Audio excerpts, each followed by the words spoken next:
Hey,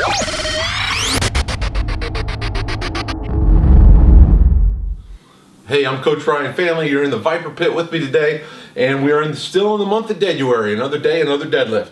Today we're going to talk about block pulls. Block pulls are the hotter cousin of rack pulls, so it's actually a better lift in my opinion than rack pulls. Talked about rack pulls yesterday. A block pull is better because it simply feels more like a regular deadlift, and the reason is quite simple. With block pulls and pulls from the floor, the plates are what's supporting the load. So the bar, you have to actually pull the slack out of the bar before you start. Anyone who's strong will tell you, once you get a lot of weight on the bar, there's going to be a point where you go to lift and you lift the bar and the bar will actually move, but the plates are still touching the floor. This is known as pulling the slack out of the bar. Doing a block pull where the plates are supported allows you to pull the slack out of the bar, so it feels more like a deadlift. In a rack pull, it's not the plates that are being supported, the bar is actually on the rack, and then the plates will often bend and hang lower.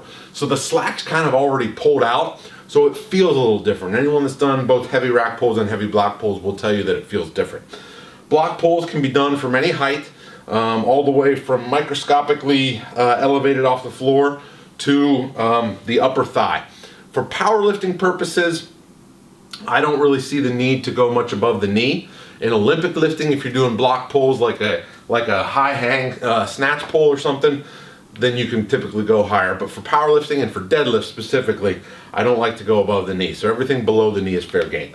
Rules are still the same. It's a partial range of motion, reset after each rep, and just work to build tension in that position. You want to make sure that you're mimicking the position you would be in an actual deadlift off the floor when doing block pulls. So it's really quite simple. The bar's already elevated. As far as what to use, this is not what I use when I train. I will typically stack a bunch of plates, but I just had these laying around.